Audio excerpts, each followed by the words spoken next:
So in this video, we will discuss the review of Rankine cycle. Let's start with the ideal steam cycle. तो steam cycle में क्या होता है? Steam cycle में चार main component होते हैं. Boiler, जिसमें steam generate होती है, water से steam में convert होता है. Turbine,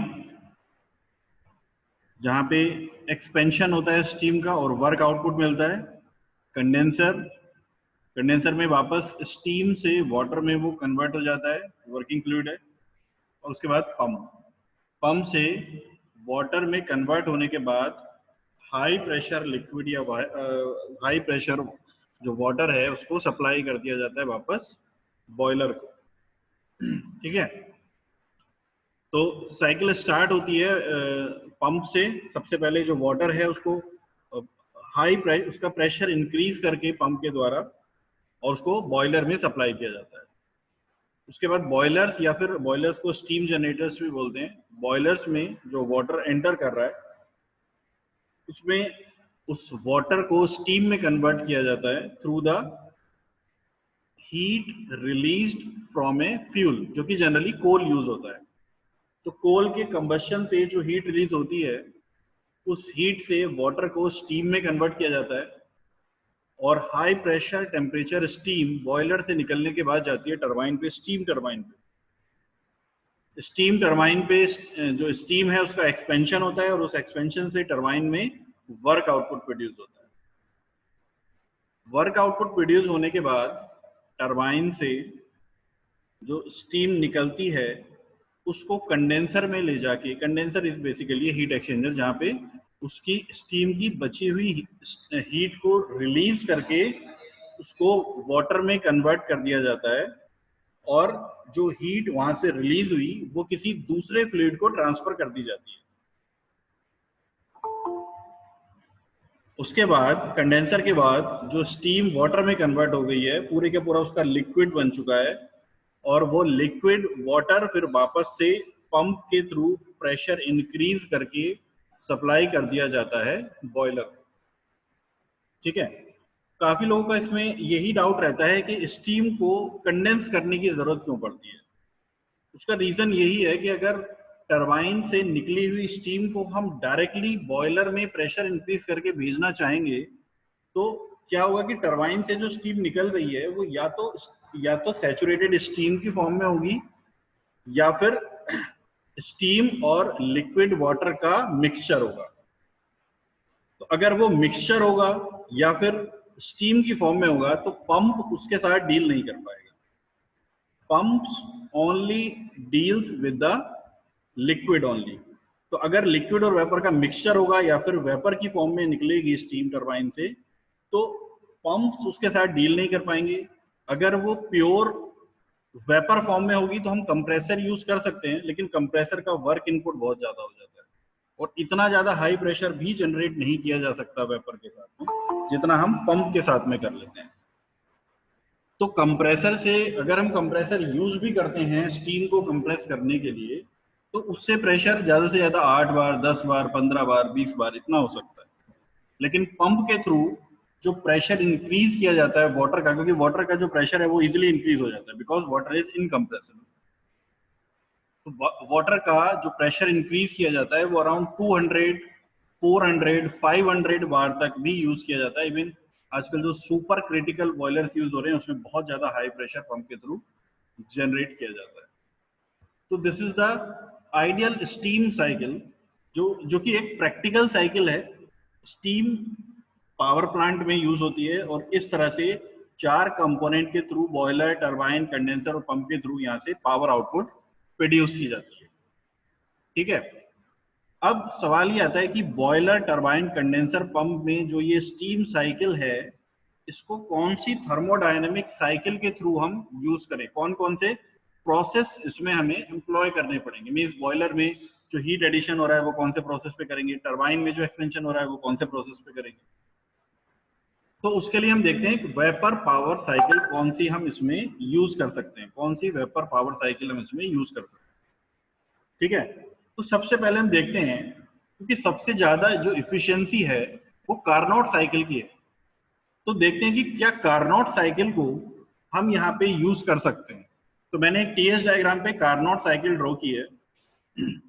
इस कार्नोट साइकिल में प्रोसेस 1-2 इज आइसोथर्मल प्रोसेस, जहां पे हीट ऐड होगी बॉयलर में और वाटर स्टीम में कन्वर्ट होगा। 2-3 इज आइसेंट्रोपिक प्रोसेस, जहां पे आइसेंट्रोपिक एक्सपेंशन होगा टरबाइन में स्टीम का। 3-4 इज कंडेंसेशन, कंडेंसेशन हो जाएगा स्टीम का। And 4-1 is the isentropic compression process, जहां पे पंप में एंटर करेगा वाटर और 4-1 में उसका कंप्रेशन हो जाएगा आइसेंट्रोपिक। तो दो आइसोथर्मल प्रोसेस और दो आइसेंट्रोपिक प्रोसेस के थ्रू हमने एक कार्नोट साइकिल ड्रॉ की है, जिससे हम स्टीम पावर प्लांट को रन कराना चाह रहे हैं। तो देखते हैं इसमें क्या डिफिकल्टीज आती है। सबसे पहली डिफिकल्टी तो ये है कि जो क्योंकि आइसोथर्मल प्रोसेस है, तो आइसोथर्मल प्रोसेस 1 से लेके 2 तक ही रहेगा। 2 के आगे आइसोथर्मल प्रोसेस नहीं हो सकता अगर हमें उसको सुपरहीटेड स्टीम में कन्वर्ट करना है तो। ठीक है, तो 2-3 प्रोसेस 1 से 2 यहाँ पे स्टीम में कन्वर्ट हो जाएगी 2 पॉइंट पे।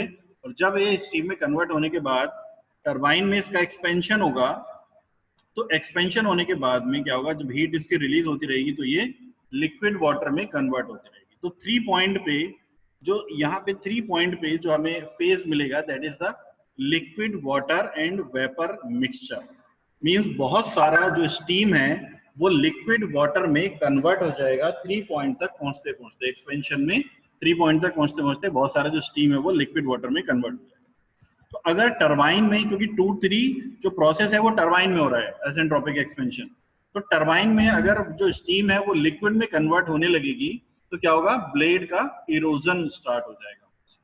Blade erosion due to very low dryness fraction at point 3।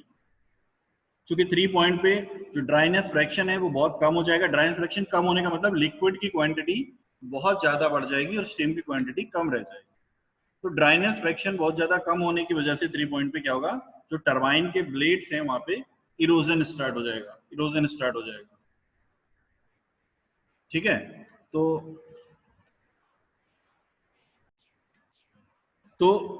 उसके बाद क्या होगा, 3 पॉइंट से 4 पॉइंट तक जब उसका कंडेंसेशन होगा, कंडेंसर में हीट रिमूवल होगा, तो 4 पॉइंट पे उसका कंडेंसेशन स्टॉप करना होगा और 4 पॉइंट से 1 पॉइंट तक उसका आइसेंट्रोपिक कंप्रेशन करना होगा पंप में। अब यहाँ पे 2 डिफिकल्टी है। पहली डिफिकल्टी तो ये है, क्योंकि 4-1 आइसेंट्रोपिक कंप्रेशन करना है, तो 4 पॉइंट पे उसके कंडेंसेशन को स्टॉप करना इम्पॉसिबल है। भाई कोई स्टीम और वाटर का मिक्सचर है, या स्टीम भी आपने उसका कंडेंसेशन स्टार्ट कर दिया, तो उसका कंडेंसेशन आपको किस पॉइंट पे रोकना है ये आप कैसे डिसाइड कर सकते हैं? ये आप डिसाइड नहीं कर सकते। अगर हीट रिमूव हो रही है तो फिर वो पूरी हीट रिमूव हो जाएगी और ये जो कंडेंसेशन है वो पूरे का पूरा जब तक लिक्विड में कन्वर्ट नहीं हो जाएगी स्टीम, तब तक ये कंडेंसेशन प्रोसेस को बीच में कहीं पे स्टॉप करना इम्पॉसिबल है। ठीक है, अगर आपने कर भी लिया तो उसके बाद क्या होगा, उसके बाद क्या होगा, 4 पॉइंट पे अगर आपने कंडेंसेशन को स्टॉप कर भी लिया तो 4 पॉइंट पे आइसेंट्रोपिक कंप्रेशन होगा लिक्विड और वेपर मिक्सचर का, क्योंकि 4 पॉइंट पे पूरा लिक्विड में कन्वर्ट नहीं हुआ है। 4 पॉइंट पे भी क्या है, वो लिक्विड और वेपर का मिक्सचर है। तो 4 पॉइंट पे लिक्विड और वेपर का मिक्सचर है, तो फिर से वही डिफिकल्टी जो मैंने अभी बताई कि पंप जो है वो लिक्विड वाटर और वेपर के मिक्सचर के साथ डील नहीं कर सकते। तो pump can't handle liquid vapour mixture phase, तो मिक्सचर जो फेज है उसको पंप डील नहीं कर पाएंगे। अब नेक्स्ट डिफिकल्टी, अगर हम दोनों डिफिकल्टी है कि 4 पॉइंट पे कंडेंसेशन को स्टॉप नहीं कर सकते और 4 पॉइंट पे कंडेंसेशन को हमने अगर स्टॉप कर लिया, 4 पॉइंट पे अगर कंडेंसेशन को हमने स्टॉप कर भी लिया तो ये डिफिकल्टी है। तो क्यों ना हम इसको पूरा कंडेंसेशन होने दें 4 पॉइंट तक। ठीक है, तो कंडेंसेशन वाली प्रॉब्लम तो सॉल्व होगी, पूरा हमने इसको कंडेंस कर लिया 4 पॉइंट तक।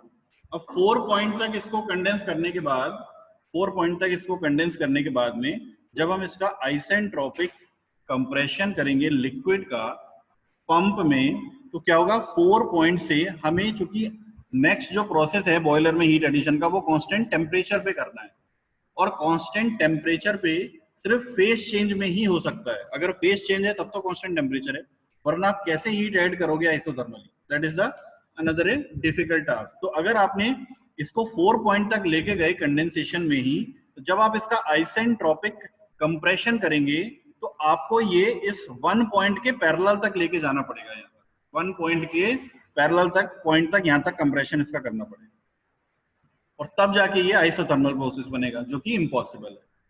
तो आप इसमें हीट ऐड करोगे पहले, सब कूलिंग मतलब जो वाटर है उसका टेम्परेचर को इंक्रीज करने के लिए, और टेम्परेचर को इंक्रीज करने के लिए आप आइसोथर्मल प्रोसेस कैसे कर सकते हो? जब तक टेम्परेचर पहुंचेगा नहीं 100 डिग्री सेंटीग्रेड तक, वो स्टीम में कन्वर्ट कैसे होगी? ठीक है, तो टेम्परेचर को इंक्रीज करने के लिए आइसोथर्मल प्रोसेस इम्पॉसिबल हो गया। तो इसलिए कार्नोट साइकिल जो है वो यहाँ वेपर साइकिल्स में यूज नहीं हो सकती। अगर इस तरह की साइकिल हम बना लेंगे जैसी यहाँ पे टीएस डायग्राम में बनी हुई है, तो उसकी इफिशियंसी तो बहुत ज्यादा होगी, लेकिन उसमें जो कुछ प्रोसेसेस हैं वो ऑलमोस्ट इम्पॉसिबल हो जाएंगे, और वर्क आउटपुट यहाँ पे बहुत ही कम हो जाएगा। इसलिए वेपर पावर साइकिल में हम रैंकाइन साइकिल का यूज करते हैं, ना कि कार्नोट साइकिल का। तो समझ में आ गया कि कार्नोट साइकिल क्यों इम्पॉसिबल है वेपर पावर साइकिल में स्टीम पावर प्लांट्स में यूज करना। हालांकि उसकी इफिशियंसी तो ज्यादा होती है, लेकिन वहां पे कुछ भी वर्क प्रोड्यूस नहीं हो पाएगा। ठीक है, इसलिए हम इसमें यूज करेंगे आइडियल रैंकाइन साइकिल, जो हम डिस्कस करेंगे। अब रैंकाइन साइकिल में क्या होगा, जो प्रोसेस है, पहले पंप में उसका लिक्विड वाटर का कंप्रेशन होगा, उसके बाद में क्या होगा कि 1 से 2 आइसेंट्रोपिक, देखिए डायग्राम में, टीएस डायग्राम में देखिए 1 से 2 पहले आइसेंट्रोपिक कंप्रेशन होगा पंप में लिक्विड वाटर का। उसके बाद 2 पॉइंट पे प्रेशर उसका इंक्रीज करने के बाद 2 से लेके 3 तक कांस्टेंट प्रेशर पे हीट एडिशन होगा बॉयलर में। तो 2 से लेके 3 तक इस डायग्राम में भी दिख रहा है, 2 3 में बॉयलर में हीट एडिशन होगा, जिसको Q in से हम डिनोट कर रहे हैं। तो Q in हीट एडिशन होगा बॉयलर में 2-3 प्रोसेस में, और प्रोसेस कौन सा होगा? Constant pressure process. तो टीएस डायग्राम पे जो कांस्टेंट प्रेशर लाइन होती है वो इस तरह की होती है। सब कूलिंग रीजन में नीचे की तरफ उसका स्लोप होता है, इस डोम वेपर डोम में आइसोथर्मल प्रोसेस होता है वो, क्योंकि वहां पे फेस चेंज होता है, और सुपर हीटेड रीजन में वो ऊपर की तरफ इंक्रीज होती है। तो ये होती है हमारी isobaric line, constant pressure lines इस तरह से डिनोट की जाती है। ठीक है, तो बॉयलर के अंदर कांस्टेंट प्रेशर पे हीट एडिशन होगा, and the heat addition is denoted by Q in। Now 3-4 is constant isentropic expansion होगा टरबाइन के अंदर। 3-4 प्रोसेस में आइसेंट्रोपिक एक्सपेंशन होगा टरबाइन के अंदर, जहां से हमें वर्क आउटपुट प्रोड्यूस होगी, और उस वर्क आउटपुट को हम डिनोट कर रहे हैं W out से। W out क्योंकि ये वर्क प्रोड्यूस हो रहा है, आउट हो रहा है, सिस्टम से बाहर जा रहा है, तो इसलिए हम इसको डिनोट कर रहे हैं W out से। उसके बाद टरबाइन के बाद 4-1 कंडेंसेशन होगा वाटर में स्टीम का, और ये प्रोसेस भी होगा आइसोथर्मल कांस्टेंट प्रेशर प्रोसेस। तो अगेन जैसे ऊपर एक कांस्टेंट प्रेशर लाइन बनी है, वैसे नीचे भी एक कांस्टेंट प्रेशर लाइन बनी हुई है, और वेपर डोम के अंदर कांस्टेंट प्रेशर लाइन भी कैसी होती है? एक स्ट्रेट लाइन, हॉरिजॉन्टल लाइन बन जाती है, आइसोथर्मल लाइन बन जाती है। तो 4-1 में कंडेंसेशन होगा स्टीम का 4 पॉइंट से 1 पॉइंट तक, और ये प्रोसेस होगा कांस्टेंट प्रेशर प्रोसेस। उसके बाद 1-2 आइसेंट्रोपिक कंप्रेशन होगा पंप में, और पूरी की पूरी जो साइकिल है वो रिपीट होती रहेगी। पंप में जो वर्क इनपुट है उसको हम W in से डिनोट कर रहे हैं, W in वर्क इनपुट, और टरबाइन से जो हमें वर्क मिल रहा है दैट इज वर्क आउटपुट। तो W out, W in, Q in, और कंडेंसर में जो हीट रिलीज हो रही है, कंडेंसर में जो हीट निकल के स्टीम से जो बाहर जा रही है, उसको हम डिनोट कर रहे हैं Q out से। तो this is a simple Rankine cycle, जिसके ऊपर स्टीम पावर प्लांट बेस्ड होते हैं। ये सिंपल रैंकाइन साइकिल है, इसमें और भी एक्चुअल जो पावर प्लांट में जब ये रन की जाती है तो इसमें और भी कुछ चेंजेस किए जाते हैं, but this is the ideal Rankine cycle जिसके ऊपर हमारा स्टीम पावर प्लांट बेस्ड होता है। अब हम अगर फर्स्ट लॉ एनालिसिस करते हैं इस साइकिल की, तो स्टडी फ्लो एनर्जी इक्वेशन अगर हम लगाते हैं किसी एक प्रोसेस के ऊपर, तो वो क्या होती है? Q dot minus W dot. Q dot Q dot denote कर रहा है हीट फ्लो रेट और W डॉट डिनोट कर रहा है वर्क फ्लो रेट, यानी कि रेट पर यूनिट टाइम में हम इसको डिनोट कर रहे हैं। तो Q dot minus W dot, ये स्टडी फ्लो एनर्जी इक्वेशन है, Q dot minus W dot is equal to summation of m dot HE plus VE square by 2 plus G ZE का मतलब है एग्जिट। एग्जिट पे हम enthalpy ले रहे हैं, एग्जिट की वेलोसिटी ले रहे हैं और एग्जिट पे कितना एलिवेशन है वो ले रहे हैं।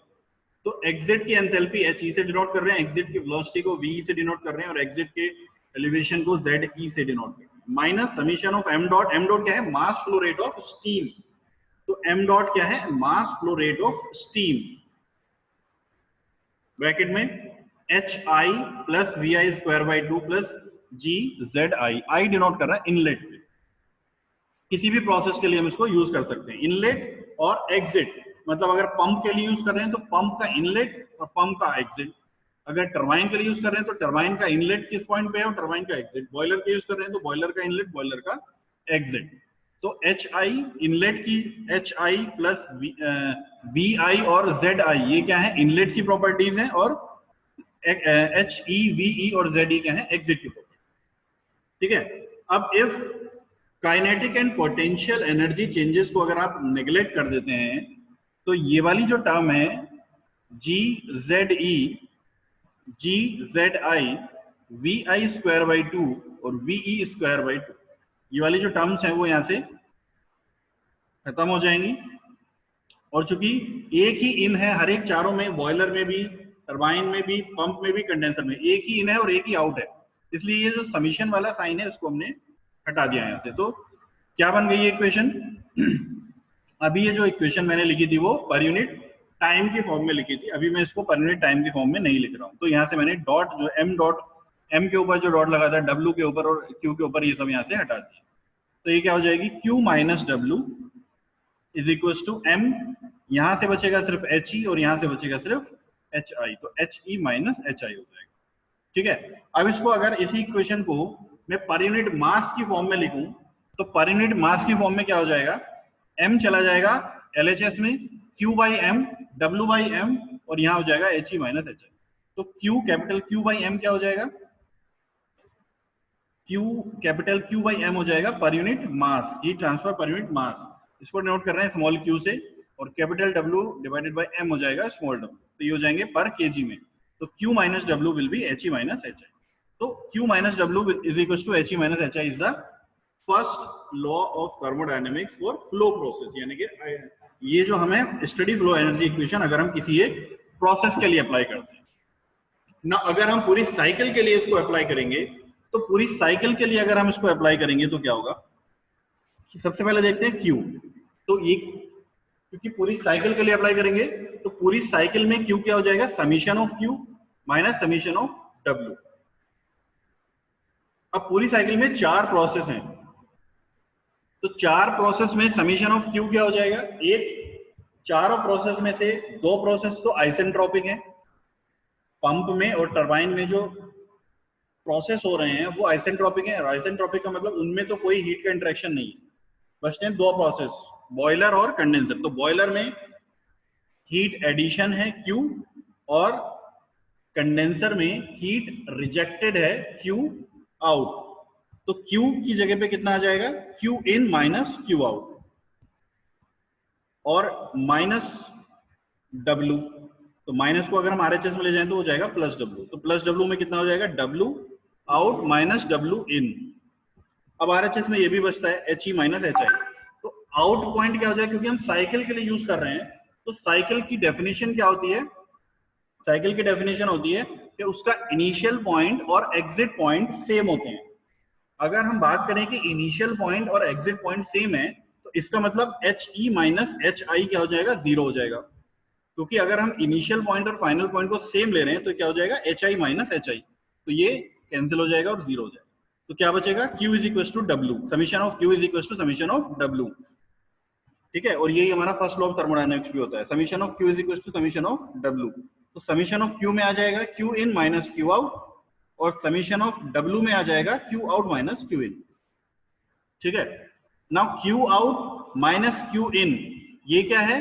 जितना वर्क प्रोड्यूस हुआ उसमें से जितना उसमें कंज्यूम हो गया, डब्ल्यू इन जितना उसमें कंज्यूम हो गया और डब्ल्यू आउट जितना प्रोड्यूस हुआ था। तो नेट कितना बचा, W out minus W in. तो नेट वर्क भी कितना हो जाएगा, W out minus W in. क्योंकि डब्ल्यू आउट और डब्ल्यू इन बराबर है क्यू इन क्यू आउट के, तो W net is equal to हो जाएगा Q in minus Q out is equal to W out minus W in. ठीक है, तो ये जो इक्वेशन मैंने लिखी है ये साइकिल की प्रोसेस के लिए है, पूरी साइकिल के लिए। और Q minus W is equal to H E minus H I जो है वो एक सिंगल प्रोसेस के लिए। ना अब हम इंडिविजुअल एक एक प्रोसेस को एनालाइज करते हैं वन बाय वन। सबसे पहले 1 से 2। 1 से 2 कौन सा प्रोसेस है, आइसेंट्रोपिक कंप्रेशन इन पंप। तो पंप में आइसेंट्रोपिक कंप्रेशन हो रहा है। अब देखो चूंकि आइसेंट्रोपिक कंप्रेशन है तो Q तो 0 हो गया। इक्वेशन क्या थी, Q minus W is equal to H E minus H I. तो Q तो उसमें 0 हो गया, बचा क्या माइनस डब्ल्यू। अब माइनस डब्ल्यू में डब्ल्यू इन क्या है, work done on the system. ठीक है, तो work done on the system क्या होता है, निगेटिव, यानी कि ये क्या होगा माइनस डब्ल्यू इन, और एक माइनस वहां पहले से था तो माइनस माइनस प्लस हो जाएगा। एलएचएस में बचेगा डब्ल्यू इन सिर्फ। आरएचएस में क्या बचेगा, एच ई माइनस एच आई, मतलब एग्जिट पॉइंट की एंथैल्पी और इनलेट पॉइंट की एंथैल्पी। तो एग्जिट पॉइंट क्या है पंप का 2 और इनलेट पॉइंट क्या है पंप का 1। तो ये क्या हो जाएगा H2 माइनस H1। ठीक है, तो प्रोसेस 1 2 के लिए Q 0 है और W इन क्या हो जाएगा H2 माइनस H1। अब देखते हैं 2 3 प्रोसेस के लिए। 2 3 process is heat addition at constant pressure, heat addition at constant pressure in boiler. तो यहाँ पे सिर्फ हीट एडिशन है, तो यहाँ पे वर्क डन 0 है, वर्क डन कुछ नहीं है, सिर्फ हीट एडिशन है यहाँ पे 2 3 प्रोसेस में। तो वर्क डन 0 यानी कि Q माइनस डब्ल्यू में से W 0 हो गया, बचा क्या Q इज इक्वल टू, क्योंकि heat added to the system है तो heat added to the system is positive, तो Q in is equal to exit minus inlet, exit point की एंथैल्पी माइनस इनलेट पॉइंट की एंथैल्पी। एग्जिट पॉइंट क्या है 3 और inlet point क्या है 2, तो ये हो गया H3 माइनस H2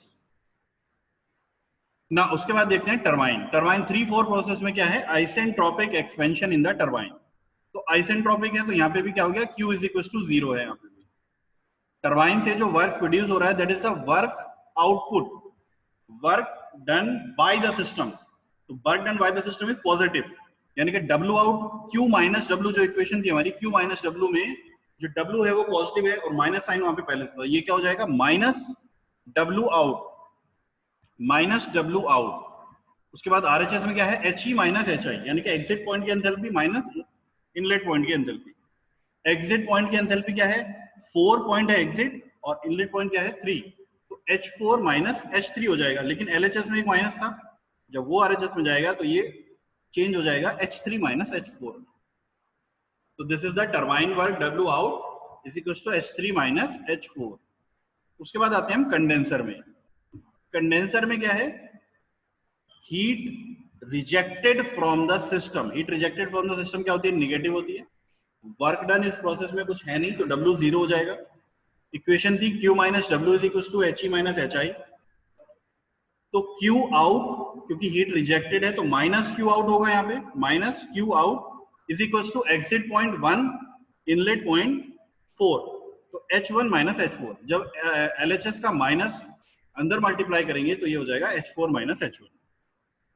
ठीक है, तो ये इस तरह से चारों प्रोसेस के लिए हमने स्टडी फ्लो एनर्जी इक्वेशन या फर्स्ट लॉ अप्लाई करके हमने W इन कितना होगा, Q इन कितना होगा, W आउट कितना होगा और Q आउट कितना होगा वो हमने कैलकुलेट किया। उसके बाद W नेट हमने क्या देखा था, W out minus W in, output work minus input work से मिल जाएगा हमें नेट वर्क। W आउट हमने अभी निकाला H3 माइनस H4 और W इन भी हमने निकाला H2 माइनस H1, तो H3 minus H4 minus H2 minus H1 हो जाएगा ये। अब इफिशियंसी क्या होगी इसकी, efficiency will be W net upon Q इन, कितना आउटपुट मिला और कितना हमने इनपुट उसको दिया। तो आउटपुट क्या है W नेट और इनपुट क्या है जो हीट ऐड की उसमें Q इन।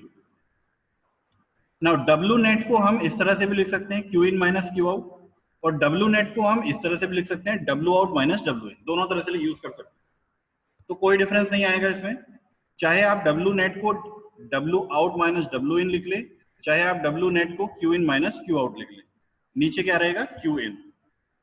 ठीक है, तो अब क्यू इन की वैल्यू हमने अभी फाइंड आउट की है H3 minus H2, Q out की वैल्यू हमने अभी फाइंड आउट की है H4 माइनस H1, ये यहाँ पे पुट कर देंगे। तो क्यू इन की जगह पे आएगा H3 minus H2 minus H4 minus H1 upon H3 minus H2। ठीक है, तो W जो इफिशियंसी है वो कितनी हो जाएगी H3 minus H2 minus H4 minus H1 upon H3 minus H2। ठीक, अब देखो यहाँ पे ये वाला जो है ये माइनस H4 है यहाँ पे, और यहाँ पे माइनस H2 है। अगर मैं इनको रिप्लेस कर दूं तो माइनस H2 की जगह पे माइनस H4 ले आते हैं तो ये हो जाएगा H3 माइनस H4, और H2 को इधर ले आते हैं तो ये हो जाएगा माइनस H2 माइनस H1। क्योंकि दोनों माइनस में थे तो कोई डिफरेंस नहीं आएगा, H4 को इधर ले गए और H2 को इधर ले गए, तो क्या हो गया H3 minus H4 minus H2 minus H1। अब देखो H3 माइनस H4 क्या था, W आउट, और H2 माइनस H1 क्या था, pump work, W in. H2 minus H1 is pump work, W इन, और H3 minus H4 is turbine work, that is W out. तो H3 minus H4 की जगह पे लिख सकते हैं W आउट, और H2 माइनस H1 की जगह लिख सकते हैं W इन, और नीचे H3 माइनस H2 तो Q इन था। तो thermal efficiency W out minus W in upon Q in भी लिख सकते हो, और Q in minus Q out upon Q in, इस तरह से भी इसकी इफिशियंसी को निकाला जा सकता है। ठीक है, अब यहाँ पे जो एंथैल्पी है H3, H2, H4, इनकी जगह पे आप CP_T नहीं लिख सकते। H3 माइनस H2 को CP_T3 माइनस T2 यहाँ पे नहीं लिख सकते। क्यों? क्योंकि यहाँ पे हम स्टीम और लिक्विड वाटर की बात कर रहे हैं। H जो है वो CP_T या तो कांस्टेंट प्रेशर प्रोसेस के लिए होता है, और अगर किसी और प्रोसेस के लिए हम H को CP_T लिख रहे हैं तो फिर उसके लिए जो वर्किंग फ्लूइड है वो आइडियल गैस होना चाहिए। बट यहाँ पे आइडियल गैस नहीं है, इसीलिए हम H3 माइनस H2 को CP_T3 माइनस T2 नहीं लिख सकते। ठीक है, तो यहाँ पे जो एफिशिएंसी है वो एंथैल्पी की टर्म में ही रहेगी। कंफ्यूज नहीं होना यहाँ पे गैस टरबाइन साइकिल की तरह, जहाँ पे हम एंथैल्पी को टेम्परेचर की टर्म में लिख लेते थे, क्योंकि वहां पे जो वर्किंग फ्लूइड था वो आइडियल गैस था, और यहाँ पे जो वर्किंग फ्लूइड है वो स्टीम है। तो इसलिए यहाँ पे जो एंथैल्पी है उसको हम H3 माइनस H2 को CP_T3 माइनस T2 की फॉर्म में नहीं लिखेंगे, या फिर एंथैल्पी को CP_T की फॉर्म में नहीं लिखेंगे। तो इसकी जो इफिशियंसी है वो हमें एंथैल्पी की टर्म में ही कैलकुलेट करनी पड़ेगी। ठीक है, एंथैल्पी की टर्म में जो इक्वेशन यहाँ पे लिखी है, चाहे हम उसको Q in minus Q out upon Q in की फॉर्म में निकालें, या फिर W out minus W in upon Q in की फॉर्म में निकालें, इफिशियंसी बिल्कुल सेम ही आने वाली है। ठीक है, उसके बाद है कि इफिशियंसी को कैसे इंक्रीज किया जा सकता है, साइकिल की इफिशियंसी को कैसे हम इंक्रीज कर सकते हैं। तो उसके दो मेथड होते हैं। Efficiency of Rankine cycle can be increased by decreasing mean temperature of heat rejection, या फिर सेकेंड है increasing mean temperature of heat addition। अब देखते हैं कि mean temperature होता क्या है। अगर ये TS डायग्राम में हम बात करें mean temperature of heat rejection, तो heat rejection किस टेम्परेचर पे स्टार्ट हुआ और किस टेम्परेचर पे एंड हुआ, उसका मीन अगर हम ले लें तो that is the mean temperature of heat rejection. Heat rejection किस पॉइंट पे स्टार्ट हुआ, 4 पॉइंट पे, उस पॉइंट का हमने टेम्परेचर ले लिया T4। हीट रिजेक्शन किस पॉइंट पे एंड हुआ, 1 पॉइंट पे, 1 पॉइंट का हमने टेम्परेचर ले लिया, दैट इज T1। और इन दोनों टेम्परेचर का अगर हम मीन लेंगे तो वो यही आएगा। क्यों? क्योंकि T4 और T1 बराबर है। 4-1 is constant temperature process also, क्योंकि यहाँ पे फेज चेंज हो रहा है। 4-1 प्रोसेस में सिर्फ फेज चेंज हो रहा है, तो फेज चेंज होता है कांस्टेंट टेम्परेचर पे, क्योंकि ये कांस्टेंट टेम्परेचर प्रोसेस है, तो मीन टेम्परेचर भी इसमें इतना ही होगा। तो मेथड क्या है, decreasing mean temperature of heat rejection. अगर हम इस हीट रिजेक्शन जिस टेम्परेचर पे कर रहे हैं उस टेम्परेचर को डिक्रीज करना चाहते हैं, तो उसके लिए हमें क्या करना पड़ेगा, हमें उसके प्रेशर को इंक्रीज करना पड़ेगा, कंडेंसर प्रेशर को डिक्रीज करना पड़ेगा। ठीक है, अब चूंकि कंडेंसर टेम्परेचर और प्रेशर जो होते हैं वो इन्वायरमेंट के टेम्परेचर और प्रेशर के द्वारा फिक्स होते हैं, उससे कम हम उसको नहीं लेके जा सकते, नहीं तो हमें एक्स्ट्रा वर्क इनपुट इसमें ऐड करना पड़ेगा। अगर हम एनवायरनमेंट के टेम्परेचर से नीचे कंडेंसर के टेम्परेचर को लेके जाते हैं तो हीट रिजेक्ट करने के लिए हमें यहाँ पे एक्सटर्नल वर्क प्रोड्यूस करना पड़ेगा। इसलिए ये मेथड जो है वो प्रैक्टिकली यूज नहीं होता है साइकिल की इफिशिएंसी को इंक्रीज करने के लिए। दूसरा मेथड है increasing mean temperature of heat addition. Heat addition का मीन टेम्परेचर वो क्या होगा, जिस टेम्परेचर पे हीट एडिशन स्टार्ट होता है यानी कि 2 पॉइंट, जिस टेम्परेचर पे हीट एडिशन एंड होता है यानी कि 3 पॉइंट, इन दोनों का टेम्परेचर ले लिया T2 और T3, और T2 कम है T3 ज्यादा है, इनका मीन ले लेंगे तो यहाँ बीच में कहीं पे आएगा। तो वो जो टेम्परेचर होगा उस टेम्परेचर को हम बोलेंगे mean temperature of heat addition. ठीक है, इस टेम्परेचर को हमें इंक्रीज करना है। तो इस टेम्परेचर को इंक्रीज करने के लिए हमारे पास दो मेथड होते हैं। वो दो मेथड क्या है, या तो हम बॉयलर प्रेशर को इंक्रीज करें। अगर बॉयलर प्रेशर को इंक्रीज करते हैं तो जो ये जो आइसोबैरिक कर्व है 2-3, अगर इसको प्रेशर इंक्रीज करते हैं तो ये जो कर्व है वो किस तरह से जाएगा, 2 से यहां से ही डाइवर्ट हो जाएगा और इस लाइन के ऊपर की तरफ जाएगा, इस तरह से, यहां से फिर इस तरह से और फिर ऊपर। ठीक है, तो प्रेशर, बॉयलर प्रेशर इंक्रीज करने से mean temperature of heat addition increase हो जाएगा। और दूसरा मेथड है सुपर हीटिंग, जो यहाँ पे हमने करके दिखाई है, सुपर हीटिंग। देखिए, अगर सुपर हीटिंग नहीं करेंगे तो जो टेम्परेचर होगा एंड पॉइंट हीट एडिशन का वो यहाँ इस पॉइंट पे मिलेगा, सैचुरेटेड वेपर पॉइंट पे। तो इस पॉइंट का और 2 पॉइंट का अगर हम मीन लेंगे तो वो लाइन काफी नीचे आएगी।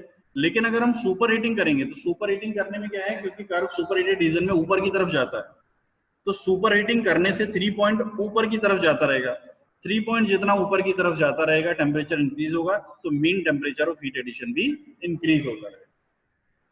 ठीक है, तो ये दोनों मेथड ही प्रैक्टिकली जो पावर प्लांट्स होते हैं वहां पे साइकिल की इफिशियंसी को इंक्रीज करने के लिए यूज होते हैं। ठीक है, तो साइकिल की इफिशियंसी को इंक्रीज करने के लिए हमारे पास वैसे 3 मेथड हैं, या तो हम कंडेंसर प्रेशर को कम कर दें, या फिर बॉयलर प्रेशर को बढ़ा दें, या फिर सुपर हीटिंग करें। बट प्रैक्टिकली कंडेंसर प्रेशर को डिक्रीज करना पॉसिबल नहीं हो पाएगा, क्योंकि फिर उसमें क्या होगा, टेम्परेचर भी डिक्रीज होगा।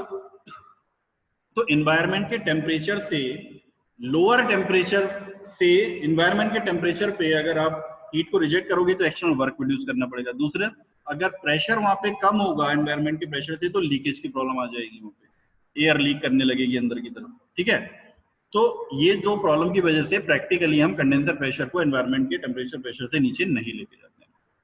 बाकी जो दो मेथड है, इंक्रीजिंग बॉयलर प्रेशर और सुपर हीटिंग, ये दोनों प्रैक्टिकली साइकिल में यूज होते हैं।